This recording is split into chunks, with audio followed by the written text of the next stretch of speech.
E aí, então, a gente vai entrar nessa parte, né, da disciplina falando, né, das doenças autoimunes, né? E a gente vai falar um pouquinho agora aqui, sim, a gente vai falar um pouquinho das doenças, tá? E dentro dessas doenças, os marcadores de doença autoimune, daquela determinada doença, ou seja, aqueles autoanticorpos que muitas vezes a gente consegue quantificar e dar o diagnóstico e fechar aquele diagnóstico da doença autoimune do paciente. Só lembrando o que são, né, quando eu falo de doenças autoimunes, o que são doenças autoimunes?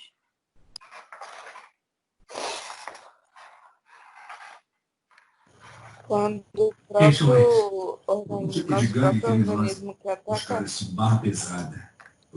ou seja, a gente começa a ter reação contra substâncias do nosso próprio organismo. Servimos aqui em Paga. Todo mundo contrata a gente. Isso mesmo. Então, são doenças, né, onde a gente vai ter reação ao próprio, né? E a gente vai aprender alguns mecanismos envolvidos nessas doenças autoimunes. Então, as doenças autoimunes, elas são, né, as quais vão ter gerar danos, né, a órgãos, aos tecidos, e esses mecanismos, né, dessas doenças autoimunes, elas podem ser desencadeados, né, por uma falta lá daquela tolerância imunológica que a gente já viu, né, numa das aulas anteriores, tá? Esses defeitos, né, seja lá na regulação, né, no momento lá da educação química, ou então na supressão no pool periférico, a gente vai precisar, né, da ativação de células T regulatórias ou T supressoras, né, regulando ali, ativando, e muitas vezes quando eles vão para esse pool periférico, alguns hormônios, né, excesso de hormônios, eles também podem estar desencadeando essas doenças autoimunes. Condições ambientais, como por exemplo, algumas doenças virais, bacterianas ou parasitárias, elas podem estar associadas a mecanismos, gerar mecanismos de doença autoimune, justamente por causa de um mecanismo que a gente chama de mimetismo antigênico, ou seja, proteínas, lipídios ou moléculas que estão lá naqueles micro-organismos, eles podem ser parecida com moléculas do próprio, e isso desencadear esses mecanismos autoimunológicos. Rapidinho, a colega Franciele Novaes, ela tá sem fone e ela tá com probleminha no Enter do computador dela. Pediu só para confirmar se a senhora recebeu direitinho a prova dela. Eu acho que sim. Franciele, não foi? Isso, Franciele Novaes. Professora, essa que a senhora vai se for dar uma olhada aí logo isso também, que eu não perguntei. Espera aí que aqui travou tudo.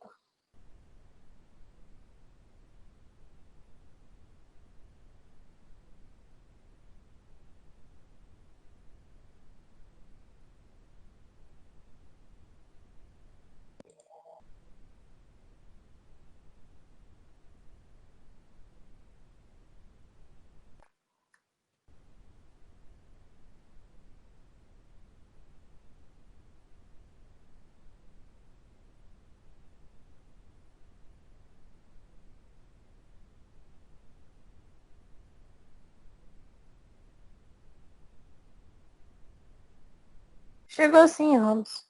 Misericórdia. Franciele mandou a prova umas 300 vezes. Bom, obrigado. Chegou a prova dela também. Tá, ok, valeu.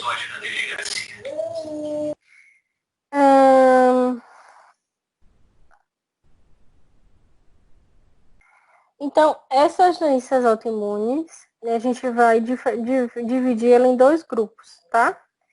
As doenças órgão-específicas, tá?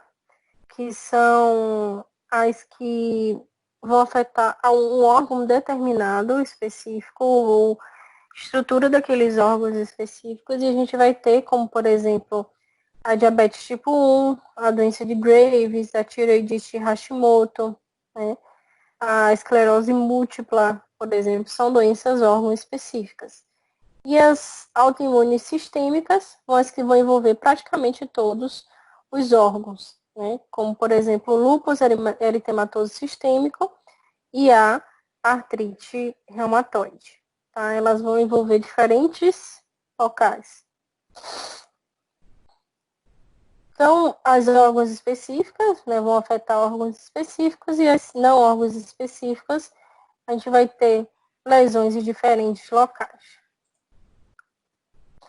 Então, como parâmetro, né, e rastreamento das doenças autoimunes, a gente tem um teste laboratorial, que é a imunofluorescência, que é o FAN, tá? O FAN é o fator antinúcleo, tá? Nesse fator antinúcleo, a gente vai avaliar, né, e rastrear se o indivíduo está produzindo autoanticorpos, ou seja, se ele está produzindo anticorpos para estruturas celulares. E esses títulos vão estar aumentados, ou seja, quando eu diluo o soro do paciente, ele vai estar aumentado, tá? Em indivíduos que têm doenças autoimunológicas, tá? Então, a gente vai dosar, né, esses autoanticorpos, como, por exemplo, no teste de rastreamento, que é o FAN. Eu posso também dosar esses autoanticorpos específicos, não somente o FAN, por ELISA ou por testes de hemaglutinação, imunodifusão, contra imunofluorescência, também podem ser avaliados.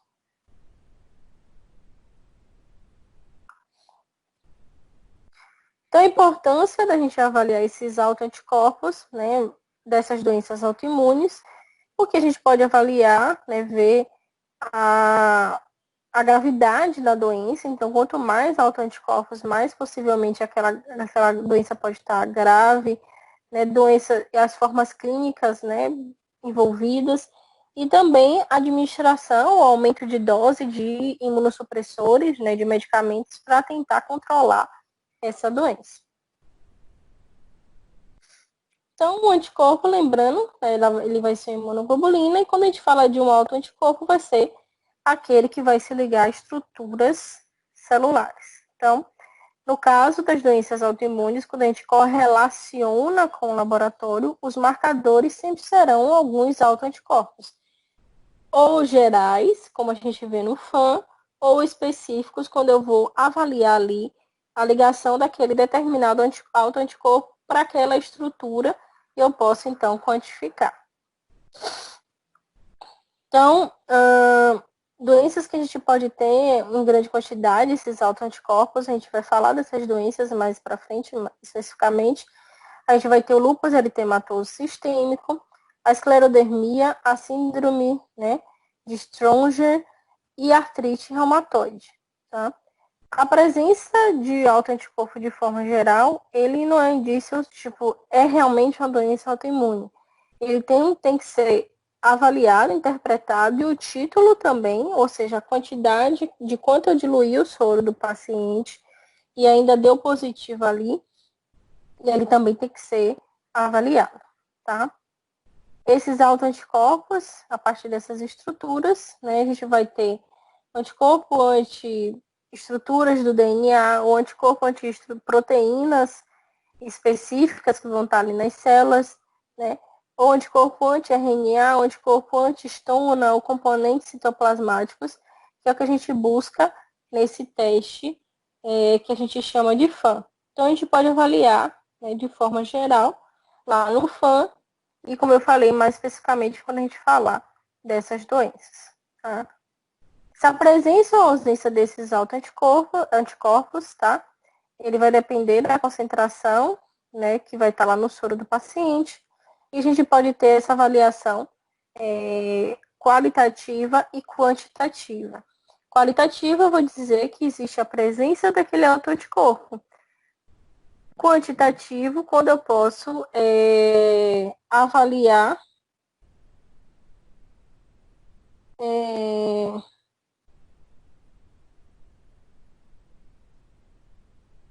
eu posso avaliar e dizer o quanto deu de positivo naquele paciente, tá? Esse padrão da fluorescência, ele vai modular também a relevância desse FAM e vai, a partir daí, a gente vai para as próximas etapas e direcionar ao paciente a possível doença que ele está desenvolvendo ali, tá? Então, esse FAM, que a gente chama de fator antinúcleo, ele é uma reação de imunofluorescência. Lá na lâmina, como antígeno, a gente vai ter, obviamente, células, porque eu quero ver se o indivíduo que eu estou pesquisando ali na amostra dele, ele vai produzir anticorpos anti-estruturas da célula. E são células que são padronizadas, que são essas células, né, de hepatocarcinoma, de carcinoma laríngeo humano, tá? Que é a EP2. Então, a presença e a ausência desses autoanticorpos, elas vão ser avaliadas, né? E aí, relembrando como é essa técnica de imunofluorescência. A gente tem aqui a lâmina, vai ter a região, né, onde a gente coloca os antígenos. No caso, os antígenos são essa linhagem celular, que é essa EP2, que são células de carcinoma laríngeo, né? E são células que a gente utiliza justamente por ser células que estão em alta atividade mitótica, que estão se reproduzindo, tá? Pega essas células em diferentes fases, porque a gente consegue estratificar em que região, ou então em que fase da multiplicação das células esses autoanticorpos estão se ligando. Quando eu mostrar os padrões, vai ficar mais claro o que eu estou falando, tá? Mas aí, lembrando como é a técnica de imunofluorescência, a gente vai ter uma lâmina, coloca o nosso antígeno. Nesse caso, o antígeno será essas células de carcinoma. Vou incubar agora, depois que eu grudei as células lá na lâmina, com o soro do paciente. Se tiver os autoanticorpos, ou seja, anticorpos que se ligam a estruturas das células, ele então vai se ligar e eu venho com o anticorpo conjugado, que vai ter o fluorocromo, que é lido na minha imunofluorescência. E essa fluorescência, ela vai ser lida lá no meu microscópio. Então, aqui as lâminas, que a gente faz essa avaliação. Cada pocinho aqui eu posso botar uma diluição da amostra do paciente. Coloco aqui no microscópio específico e a gente vê esse padrão de fluorescência, tá? É mais ou menos esse padrão que a gente avalia. Vocês podem observar aqui. Acho que ampliando fica melhor. Vocês podem observar, tá? Que aqui a gente tem a estrutura celular. Diferente lá, como a gente viu as imunofluorescências para bactérias ou para protozoários, a gente vê aqui um padrão. Então, um padrão nuclear. A gente vê aqui que é uma estrutura semelhante ao núcleo da célula. E esse padrão a gente vê todo homogêneo, ou seja, tem ligação de altos anticorpos em toda a estrutura nuclear. Em E, a gente chama de padrão citoplasmático, porque a gente vê que os anticorpos, os altos anticorpos, eles se ligaram a estruturas, né, do citoplasma do paciente, tá? Aqui, esse padrão, para mim, né, é o mais bonitinho, que é o difuso mitótico. Não sei se vocês lembram, né, que existem as fases da mitose, né? A gente tem telófase, anáfase, metáfase, né? E a gente vai ter aqui a fase de separação, né, dos cromossomos. E a gente vê aqui, né, nesse momento, que tem aqui esses cromossomos separados, né, as cromátides sendo separadas, e aí tem ligação, né, de autoanticorpo. Aqui a gente vê a Czinho, essa ligação, tá? Aqui eu fuso em F, né, que é o que a gente chama de pontilhado fino, que a gente vê esses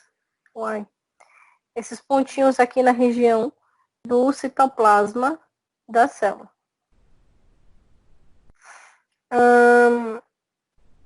Então, são os padrões mais ou menos que a gente visualiza. Vocês estão conseguindo visualizar que aqui são células e que são estruturas, né, diferentes da célula. A gente vai avaliar dessa forma no paciente. Então, caso vocês trabalhem com isso no futuro, tá? Tem que saber, né, separar todos esses padrões, né, e quantificar esses padrões que são avaliados, tá? Por exemplo, né, no momento que eu vejo aqui, eu sei que aqui é o núcleo da célula, aqui é o citoplasma da célula, né, que pode ser, então, avaliado, e são os padrões. Pode ter os dois padrões mistos, acontecer misto na mesma lâmina, ali no mesmo pocinho do paciente, pode sim acontecer, tá? Mas aí depende do quadro da doença, né, e a gente tem padrões específicos para cada doença ali desenvolvida, tá? Como, por exemplo, indivíduos que estão desenvolvendo lúpus, normalmente ele vai estar mostrando esse padrão nuclear homogêneo, né? E o padrão nuclear apontilhado fino, tá? E aí a gente associa, né, a esse indivíduo que está desenvolvendo o lúpus. Alguém acho que abriu o microfone e ia falar alguma coisa, eu acabei continuando minha fala. Pode falar. Eu ia perguntar exatamente isso. Então, cada padrão ele vai ter uma clínica diferente, né? Isso, cada padrão a gente associa a uma doença diferente aqui. Então, por exemplo, as doenças que têm associação a essa produção de autoanticorpos, tá? Aí a gente tem um grupo de doenças e a partir daí como é que a gente vai saltar o laudo, né? Nesse caso do FAM. Você vai dizer FAM... Mas vai depender da diluição, professora? Também, tá? De 1% 60, 1% 80. Isso. A gente vai ter em cada pocinho aqui uma determinada diluição. Então, você vai deixar lá no laudo, liberar lá no laudo, por exemplo, normalmente o FAM a gente começa a pensar, né, positivo quando a gente dilui 1/80, né? Que começou a dar positivo. O indivíduo que está 1/160 positivo, 1/1000 e tantos positivo, aí realmente é um indivíduo que possivelmente tem uma doença autoimune. Mas abaixo de 1/80, a gente nem considera ali doença autoimune. Porque, assim, naturalmente a gente produz autoanticorpos, mas no momento que esses autoanticorpos eles vão começar a atacar as nossas estruturas, é o que diferencia, né, indivíduos que vão estar desenvolvendo doença autoimune ou não, tá? Então, é importante, como você perguntou, a diluição, sim. Então, o fator de diluição que eu estou utilizando e o padrão que a gente vai ter, porque eu associo esse padrão, tá, a o quadro da doença. Mas como é que eu vou liberar lá no laudo? O título da diluição, ou seja, o meu paciente, quando eu diluí o soro dele até para 1280, ele deu positivo em 1/380, por exemplo. Então, 1280 não era positivo, mas 380 era positivo. Então, eu vou colocar lá título da reação, 1/380, e o padrão que está se apresentando no exame dele. Ele pode apresentar 2 padrões, né? Não todos os padrões. Aí, senão ele ia ter todas as possíveis doenças autoimunes, né? Ele vai desenvolver, no máximo, a gente vê 2 padrões diferentes que podem estar desenvolvidos, que vai influenciar também a quantidade de diluição. Porque, por exemplo, se o indivíduo ele tem mais anticorpos antinúcleo, eu vou ter, né? E quanto mais diluído, eu ainda vou ter esse padrão antinúcleo. Né? Mas se o indivíduo ele tem mais anticitoplasma, quando eu diluir mais, ele vai ter mais, vai continuar aparecendo esse padrão anticitoplasma. Então a gente tem essas duas possibilidades para poder avaliar, certo?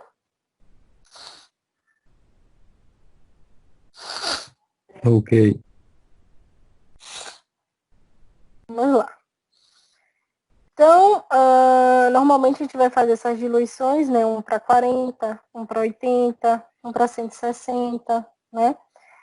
1/320, né? 1/640, 1/1280, né? Que normalmente são os pontos de diluição que a gente faz.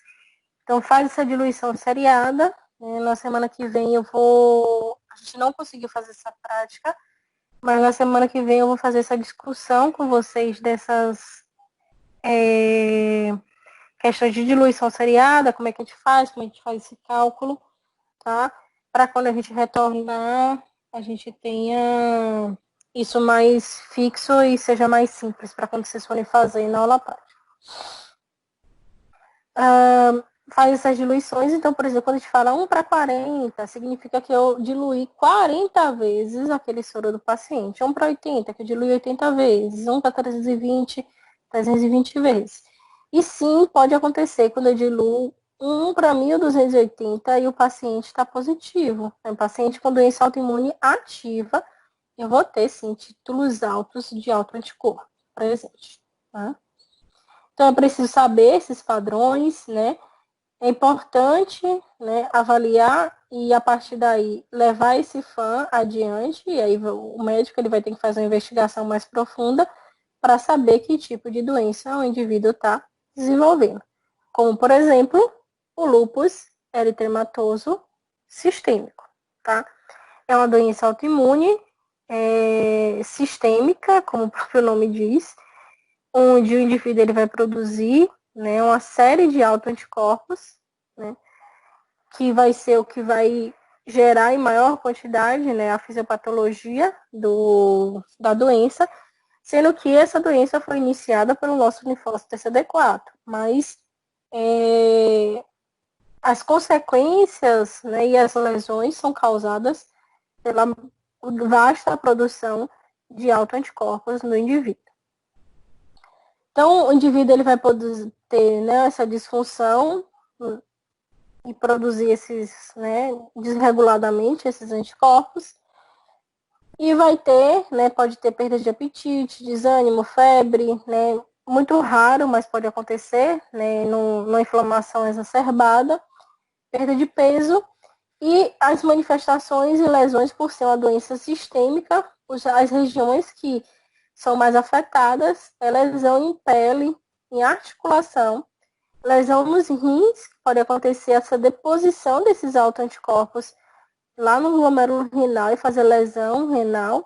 Lesões mais sérias em nervos periféricos pode acontecer, né? Não é tão comum, mas pode acontecer. E também em região do encéfalo, também não é tão comum, mas também pode acontecer. Indivíduo também com lúpus, ele pode fazer lesão na região, né, pulmonar e também lá na membrana que reveste o coração, né, lá na região do pericárdio, tá?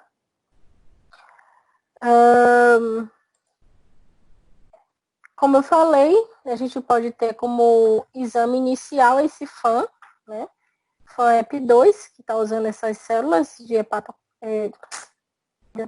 carcinoma laríngeo, tá?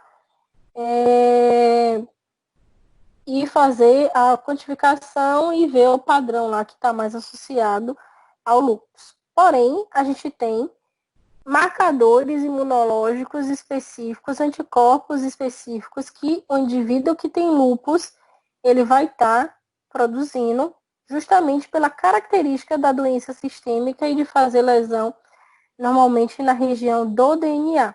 Lembra aqui ó, que um dos padrões do lúpus era o padrão nuclear, né? Nuclear, tá? Justamente associado à lesão na região nuclear e o indivíduo ele pode ter anticorpos que a gente chama dsDNA, né? Que é o anti-DNA nativo de fita dupla, né? Aquele DNA que vai estar lá de fita dupla, quietinho lá na sua célula, tá? Pode estar presente. Outros marcadores presentes no lúpus é o anti-SSARO e o anti-SM, que também vão caracterizar laboratorialmente a doença. Então, fiz o FAM, rastreio, deu padrão semelhante ao lúpus, os sintomas do paciente está associado ao lúpus e a gente pode ter esses 3 marcadores que podem ser solicitados e dando uma grande quantidade desses autoanticorpos na amostra do paciente, ele então consegue fechar o diagnóstico para lúpus eritematoso sistêmico. Então esse anti-dsDNA é um dos marcadores, tá? é um anticorpo, né, antinuclear que acontece, né, no indivíduos que têm a doença sistêmica. Pode ser quantificado também no ELISA e na imunofluorescência, tá? E também ser quantificado, né, quando essa fluorescência é maior lá no nosso FAM. Então, a suspeita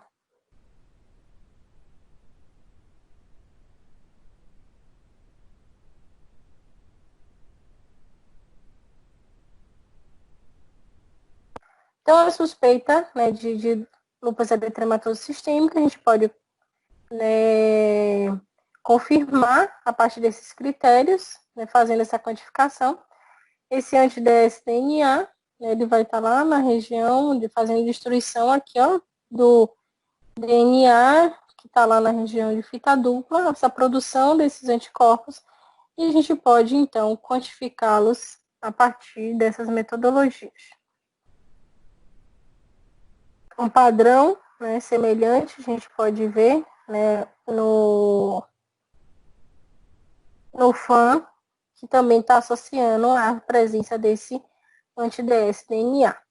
Como faz lesão em DNA, a gente também pode ter esses anticorpos anti-estona. Estona, lembrando que é uma proteína importante para que o DNA, que pode estar lá, né, que vai estar lá em forma de cromossomo, ele vai se enrolar e ele se enrola lá nessas estonas, tá?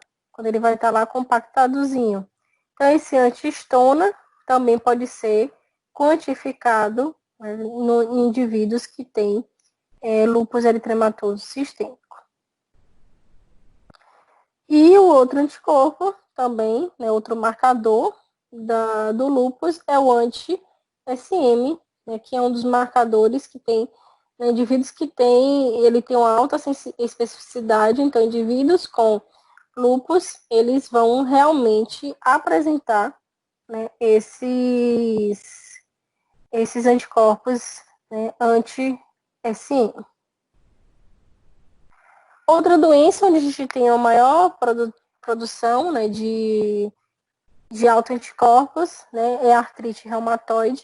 Né? Essa artrite reumatoide, ela também vai ser uma doença sistêmica, né, inflamatória crônica, né, e ele vai ter destruição progressiva e lesões em diferentes articulações e cartilagem, né, do indivíduo que desenvolveu essa doença. Tá? Principal desafio, né, porque a gente pode estar avaliando com doenças não reumáticas, né, doenças de articulação que não são reumáticas, né, ou seja, doenças do indivíduo por outro tipo de lesão, né, e não doenças de cunho autoimunológico. Tá? A gente tem dois marcadores importantes na artrite reumatoide, que é o fator reumatoide e o anti-CCP, que é o antipeptídeos cítricos citronados. Tá? Esse fator reumatoide, tá? Ele é um marcador importantíssimo, tá? É das principais triagens e pode até usar como confirmação também, associado à clínica do paciente, a quantificação desse fator reumatoide, tá? E quem é esse fator reumatoide? Ele vai ser um autoanticorpo que vai ser direcionado à porção FC de moléculas de IgG, tá? E normalmente esse autoanticorpo, né, do fator reumatoide, ele também vai ser da classe, né, IgG e pode ser também da classe IgM, tá? Ele vai, então, estar sendo produzido e se ligando à porção FC de IgG. Então, é um autoanticorpo produzido contra os seus outros anticorpos que estão circulantes. Então, indivíduos que têm, né, artrite reumatoide, ele também pode estar produzindo esse fator reumatoide, que é comum nessa doença, que tem essa produção policlonal, essa produção excessiva de autoanticorpos. Esse anti-CCP também é utilizado, ele vai ser um anticorpo, né, Quando a gente fala aqui peptídeos, né, são proteínas, tá? São peptídeos, né, que vai ter essa cauda de histidina e de arginina. Ele tem esses resíduos de arginina ali produzidos na região desses peptídeos ou proteínas. Então, nessa doença, além dele estar produzindo autoanticorpos contra outros anticorpos, ele também vai estar produzindo anticorpos anti algumas proteínas, só que proteínas que têm um resíduo de arginina, né, ali presente.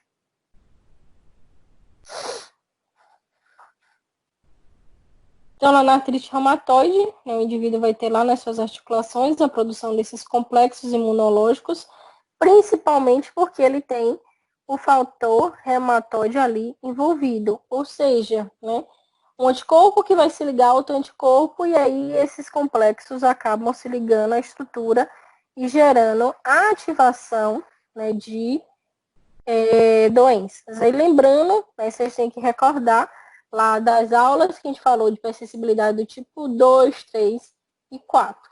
Então, essas reações de hipersensibilidade do tipo 2, 3 e 4 são as reações que normalmente que vão estar desenvolvendo, são os mecanismos das doenças autoimunológicas. E a gente viu que na reação do tipo 3, né, são essas reações que vão estar mediadas por imunocomplexos. Então, na artrite reumatoide, a gente vai ter esses imunocomplexos sendo formados, justamente porque na fisiopatologia da doença, a gente vai ter a produção de anticorpos que se liga a outros anticorpos, né, a porção FC desses anticorpos, então gerando esses complexos. Esses complexos se depositam aonde? Nas estruturas, né, lá das articulações, e no momento que o anticorpo se liga, a gente já aprendeu que vai estar ativando resposta imunológica ali, lesão, destruição, né, nas estruturas celulares, tá? Então, como é que a gente vai quantificar esse fator reumatoide? A gente tem teste rápido, né, que é um teste no Waller-Rose, que a gente usa em hemácias revestidas, e a gente pode também fazer um teste rápido, ou então, né, testes de látex, tá?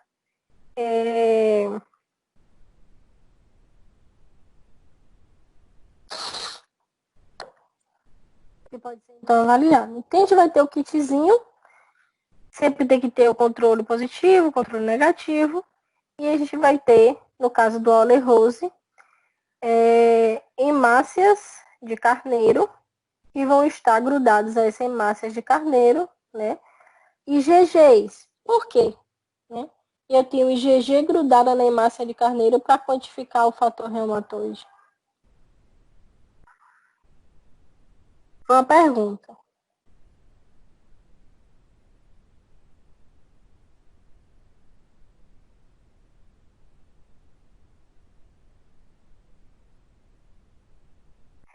Eu falei que no Waller-Rose, que é o que eu vou quantificar o fator reumatoide, eu vou ter ligada a essas hemácias de carneiro anticorpos da classe IgG.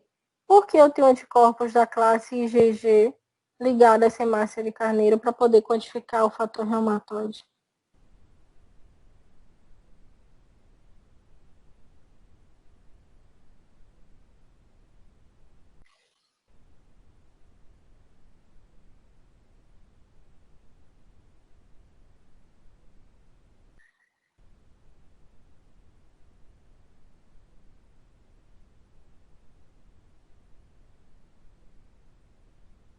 Tem alguém ainda aí?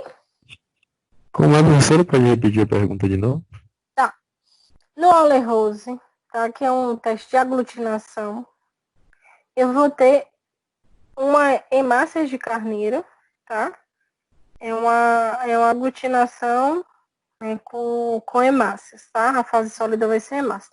E grudado nessa hemácia, eu vou ter anticorpos da classe IgG. E aí eu consigo, então, quantificar esse fator reumatoide. Por que eu tenho, então, né, grudado. Por que eu usei o IgG? Por que eu não usei outra molécula ali na hemácia de carneiro? Seria por ele ser IgG, já ter uma memória. Ele quando você pingar ele vai reagir logo, será? Seria? Não. Não? O que é o fator Então não reumatoide? sei não. O que é o fator reumatoide? Vamos lembrar. O que foi que eu acabei de falar que é o fator reumatoide?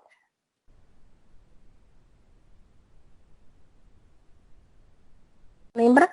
O fator reumatoide ele vai ser um autoanticorpo direcionado à porção FC das moléculas de IgG. Por isso que no teste eu vou ter que ter o quê? Moléculas de IgG, porque aí eu vou ver se o paciente ele vai ter anticorpos que se ligam ao IgG. No caso, né, o paciente, Entendi, cara. entendeu? Então, se eu quero saber se o indivíduo tem anticorpos que se liga a IgG, ou seja, se tem um autoanticorpo que se liga a outro anticorpo, tá? Isso só vai acontecer nessas doenças que formam esses complexos imunológicos, como, por exemplo, a artrite reumatoide. Obviamente, né, a gente vai ter que colocar no nosso teste moléculas de IgG ligado à estrutura sólida, tá? Então, no látex, né, que é uma borrachinha, né, na partícula de látex, o que é que eu vou ter grudado, né, na partícula de látex para poder quantificar o fator reumatoide?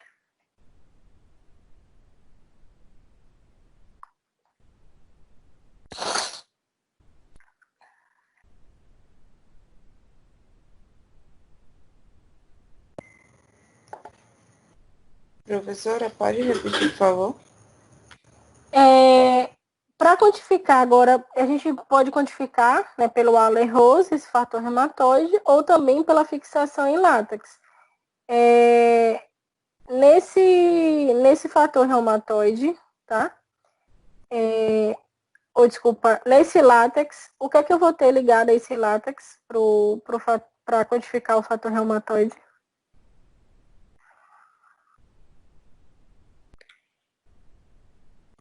Usa a partícula do IgG também, não? Justamente. Novamente, eu vou usar partículas de IgG humano. IgG. Né? No caso do látex, a gente usa IgG humana. Tá?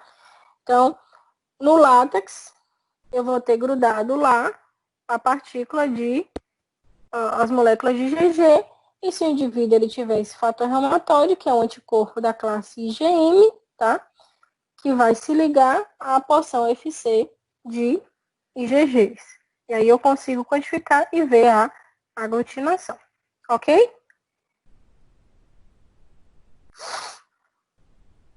Outra doença, né, que vai ter produção de autoanticorpos é a síndrome de Sjögren, tá? O indivíduo ele vai ter destruição inflamatória, né, e necrótica de glândulas exócrinas, tanto as glândulas lacrimais e salivares. Então, o indivíduo ele não vai ter salivação, não vai conseguir lacrimejar, tá? E vai ser avaliado, né, com dois anticorpos, né, que é o anti-SSARO e o anti-SSB-LA. São os dois marcadores para essa síndrome. Outra doença que também eu vou ter produção de autoanticorpos, tá? É a miastenia gravis. Na miastenia gravis, o indivíduo ele também produz autoanticorpos e esses autoanticorpos eles vão se ligar aos receptores de acetilcolina, tá?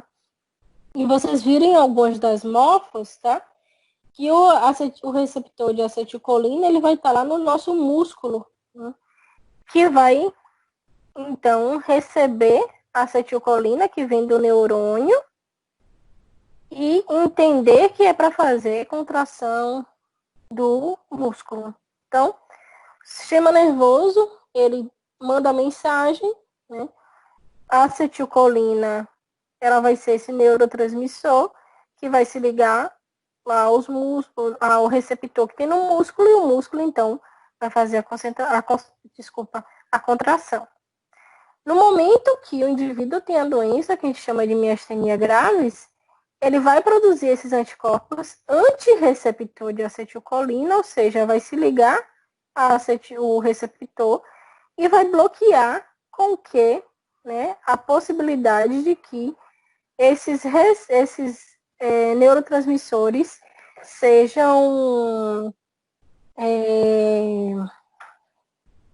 então liberados e então que esses receptores sejam liberados e façam com que haja contração muscular. Então, no momento que tem esse bloqueio do receptor, o neurotransmissor vai ser liberado, mas ele não vai ser captado porque o receptor está bloqueado. E aí a gente vai ter um indivíduo, né, com bloqueio dessa placa motora e ele não consegue fazer, né, essa contração muscular, o músculo vai ficar o tempo todo contraído ou o tempo todo relaxado, como a gente pode observar aqui na imagem, que é um dos sintomas que a gente vê, essa queda da pálpebra que acontece na miastenia graves. O indivíduo, ele não consegue fazer, né, a contração, né, a pálpebra ela vai ficar relaxada, justamente por causa desses anticorpos que estão bloqueando, né, a transmissão do neurotransmissor e não deixa, né, com que seja captado, o indivíduo não consegue fazer, então, contração. Pode acontecer em outros músculos que não da pálpebra, sim, em diversos músculos. Quanto mais grave a doença, o indivíduo ele pode ter, né, redução dessa contração muscular. Tá? Então, já que eu tenho, né, que é um marcador da doença, né, a possibilidade, né, de bloquear essa recepção, um dos marcadores, obviamente, vai ser um anticorpo antirreceptor de acetilcolina. Então, eu posso quantificar na amostra do meu paciente, né, esses anticorpos antirreceptor de acetilcolina e um marcador específico para miastenia graves. Então, de indicação para fazer a quantificação desse receptor antirreceptor de acetilcolina, ele vai ser confirmação para o diagnóstico de miastenias graves, também monitoramento do tratamento quando há imunossupressão. Então, utiliza os imunossupressores e para poder também triar, avaliar, quantificar e monitorar a doença, né, aumento ou não de dose de imunossupressor, também vai fazer essa dosagem desse receptor de acetilcolina. Também, como tem uma doença envolvida com o mecanismo, né, muscular, a gente pode também quantificar um anticorpo que é mais, né, utilizado mais atualmente. Né? Isso é um marcador mais atual. O receptor de acetilcolina é o mais antigo que se tem, tá? Que é o anti-MuSK, tá? Que ele vai ser, né, o anticorpo anti o receptor de tirosina quinase que tem lá no músculo. Essa tirosina quinase ela é importante para poder levar, né, o fosfato, o grupamento fosfato, para que haja também que essa tirosina, né, ela consiga levar esse grupamento fosfato e que a gente consiga, né, dar energia para diferentes estruturas, né, que nossa energia em forma de ATP, né, e lembrando que a ATP, né, ela vai ter esse grupamento fosfato. Então, esse anti-MuSK, normalmente o indivíduo, né, com a doença mais grave, né, mais severa, ele vai ter o aumento desse anti-MuSK sendo produzido. Ok?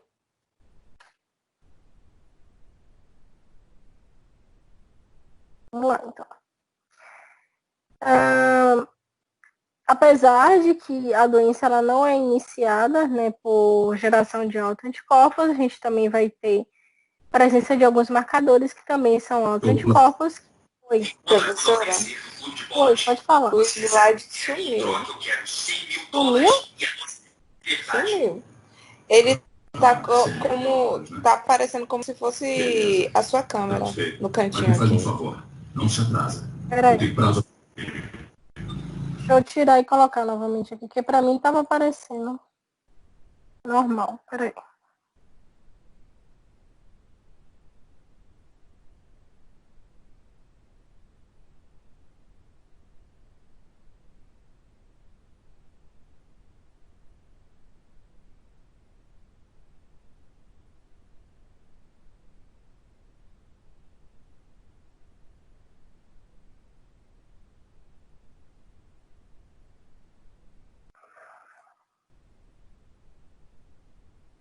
E aí, como é que tá? Tá aparecendo?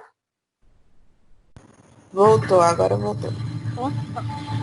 Dá pra me ver, pronto. Tá, né? Na diabetes mellitus tipo 1, né, que a gente chama de diabetes insulino dependente, tá? Era uma doença iniciada por infiltração de células, né, ali na região do pâncreas, né, a região das ilhotas de Langerhans, que vai ter as células beta, né, que são as células que produzem a insulina, que é o hormônio responsável para que entre, né, a glicose nas nossas células, tá? Então, a gente tem aqui uma ilhota normal, né, ela vai ter essa região, e aqui uma ilhota, onde vocês podem ver cada pontinho mais roxinho desse aqui, são células do sistema imunológico invadindo e tem se infiltrado inflamatório aqui, fazendo essa destruição dessas ilhotas, tá? Então, a gente tem inflamação, destruição, e no momento que eu tenho ativação de linfócitos TCD4, TCD8, né, e principalmente TCD4, a gente também tem a ativação do linfócito B, que vai produzir anticorpos específicos, né, contra estruturas dessa região que está sendo destruída. Então, a gente vai ter alguns marcadores importantes, né, autoanticorpos importantes envolvidos na diabetes, né, tipo 1. A gente vai ter o anti-ilhota, né, se faz a destruição das ilhotas de Langerhans, a gente vai também ter esses anticorpos anti-ilhota, tá? A gente também vai ter o anticorpo anti-insulina, né, porque no momento que está fazendo a destruição dessas ilhotas, que ainda estão produzindo as insulinas, pode também ter essa associação e destruição da insulina. E também o anticorpo anti-GAD, que é o descarboxilase do ácido glutâmico, né? A sigla GAD quer dizer descarboxilase do ácido glutâmico, tá? Esse ácido glutâmico ele é importante, né, na produção de componentes ali na ilhota, tá? Para a produção dessa insulina. E lembrando que o ácido glutâmico ele é um aminoácido, então também vai ter a produção desse autoanticorpo. Então, a gente tem como marcador, né, de altos anticorpos, né, na diabetes tipo 1. Lembrando que diferente, né, a diabetes a gente pode estar fazendo o diagnóstico com marcadores bioquímicos, tá? Como, por exemplo, glicose em jejum, tá? Curva glicêmica, que são marcadores bioquímicos, né, para avaliação da diabetes.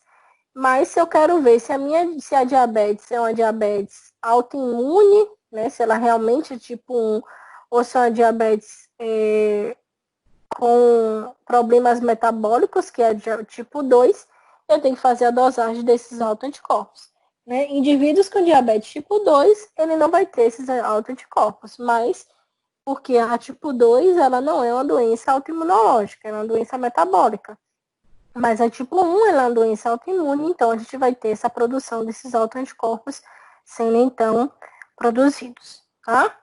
Então, esse anti-ilhota, né, ele vai ser produzido justamente, né, por causa daquelas ilhotas que estão sendo destruídas. O anti-insulina, né, ele vai tá lá de forma espontânea ainda produzindo a insulina, e aí nesses casos o indivíduo ele começa a produzir também anticorpos anti-insulina ali que vão ser estimulados.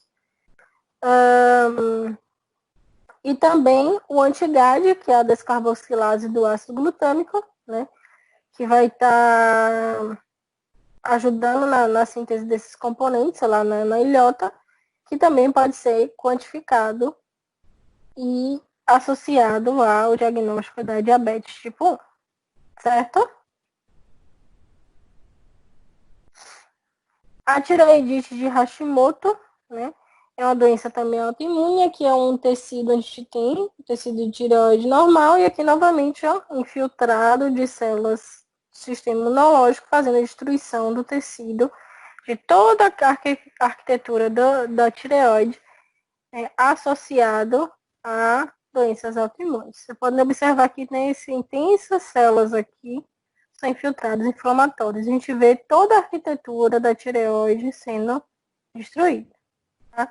Tireoidite de Hashimoto é o que a gente também chama de hipotireoidismo, onde o indivíduo ele vai estar produzindo em menor quantidade, né, os hormônios T3 e T4, que são os hormônios produzidos, né, pela tireoide. Tá? Então, a gente vai ter esses autoanticorpos tireoide ali sendo produzido. E os dois marcadores importantes para o hipotireoidismo, a tireoidite de Hashimoto, é o anti-TPO, que é o antitireoperoxidase. A tireoperoxidase é uma enzima importante para fazer a formação do T3 e T4. E antitireoglobulina, e a tireoglobulina é uma molécula que vai se transformar, né, quando adiciona o iodo, né, 3 iodos, o T3, né, se for 4 iodos, é o hormônio T4. Então, o indivíduo, né, nessa doença, onde ele vai ter destruição ali de toda a arquitetura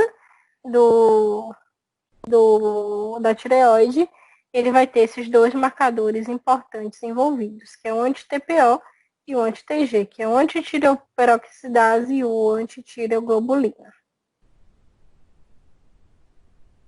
E o hipertireoidismo, né, já vai ser ao contrário. O indivíduo ele vai produzir em maior quantidade os hormônios T3 e T4. Tá? E a doença, né, o hipertireoidismo ou doença de Graves, vai ser onde o indivíduo ele vai ter anticorpos anti o receptor de TSH. E aí, lembrando isso lá de fisiologia, MOFA 1, 2 ou 3, não sei, tá? O indivíduo ele vai ter, né, lá as glândulas, né, onde vai estar produzindo esse TSH. O TSH ele vai então se ligar, né, ao receptor de TSH que tem na tireoide, e então estimular a tireoide a produzir o T3 e T4. É isso que acontece normalmente.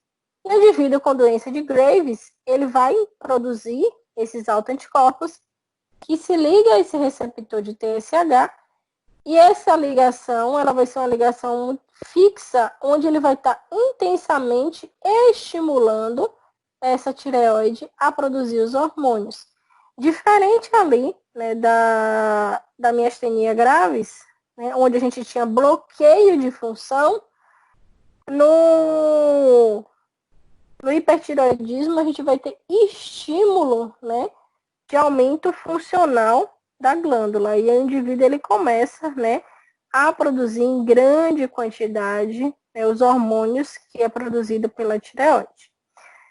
Nesse caso, além dos dois, né, que está avaliando a destruição, né, que também acontece a destruição da arquitetura da tireoide, como acontece no hipertireoidismo, que é o anti-TPO e o anti-TG, a gente pode estar separando e vendo, né, se é o doença de Graves, né, ou a tireoidite de Hashimoto. A gente vai separar as duas doenças, né, porque no caso da doença de Graves, o indivíduo ele vai ter os anticorpos anti-receptor de TSH, o que não acontece na tireoidite de Hashimoto, que não vai ter essa ligação ao receptor de TSH. Então, esses três marcadores positivos, o indivíduo está desenvolvendo hipertireoidismo. Somente os dois, e esse aqui negativo, o indivíduo está desenvolvendo, né, a tireoidite de Hashimoto e não a doença de Graves. Certo? Dúvidas, perguntas? Continuar, pronto. Vamos lá. Já está finalizando já.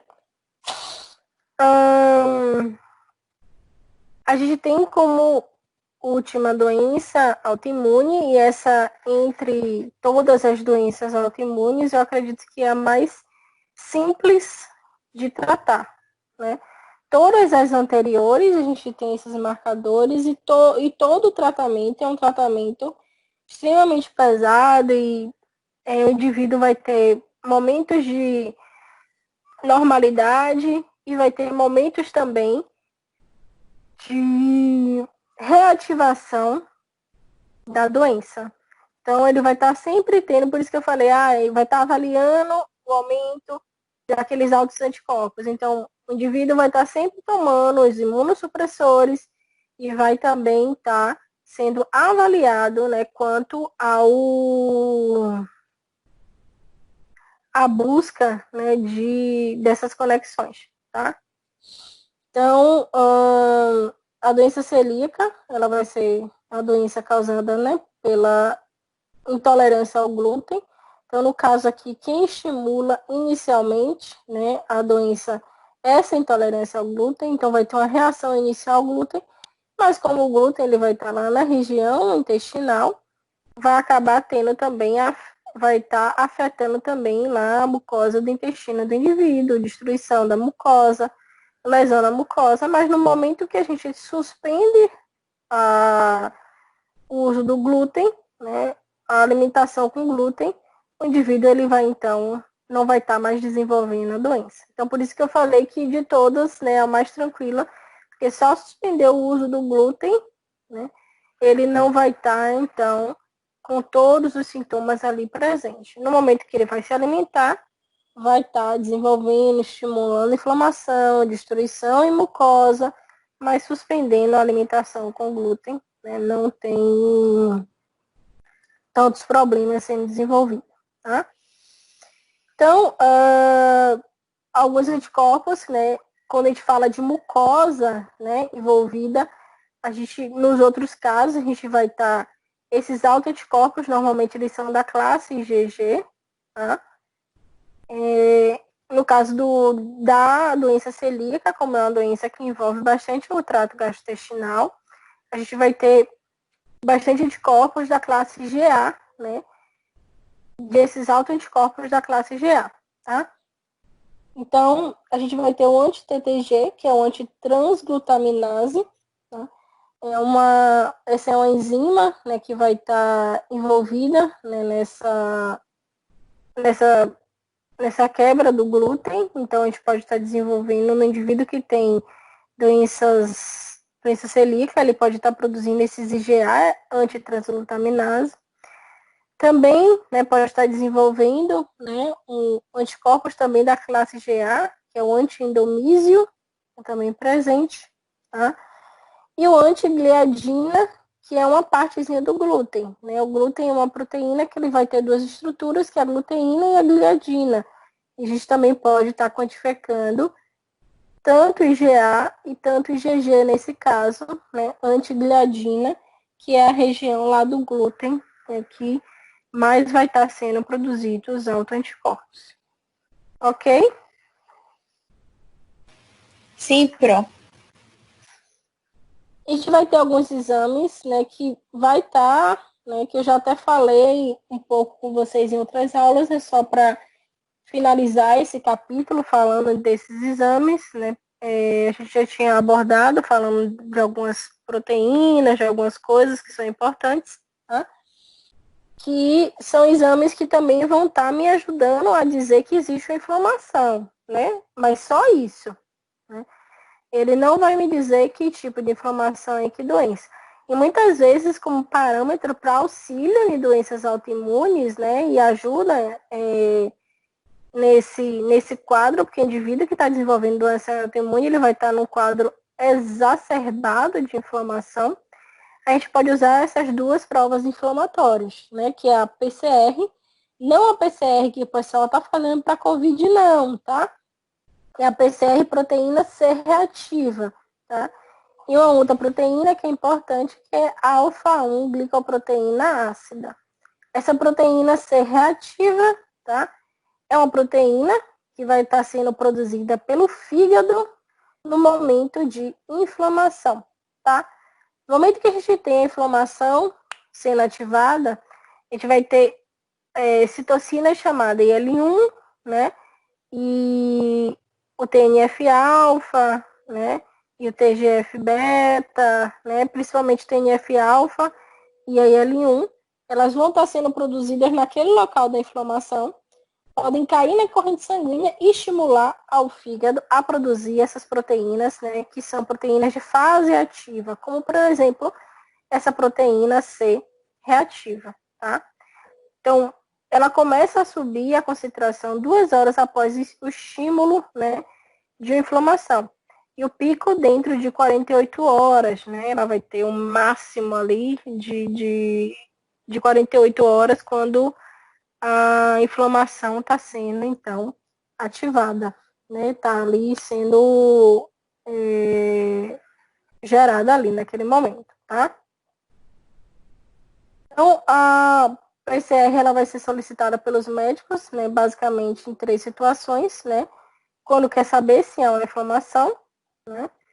Quando quer monitorar essa inflamação, ou seja, a inflamação está reduzindo, então esse título, essa quantidade dessa proteína C reativa está reduzindo, e também em indivíduos com risco cardíaco, né, inflamação excessiva, risco cardíaco, essa proteína ela também está sendo utilizada.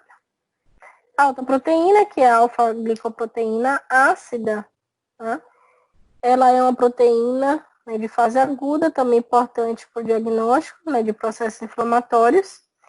Ela também vai estar sendo produzida, né, no momento da inflamação, sendo estimulada lá, né, lá no fígado, e vai estar aumentada em doenças, né, reumáticas, como, por exemplo, artrite reumatoide, no lúpus, doença de Crohn, doenças inflamatórias da região intestinal. Certo? Sim, Pro, vamos lá. Dúvidas, perguntas, questionamentos?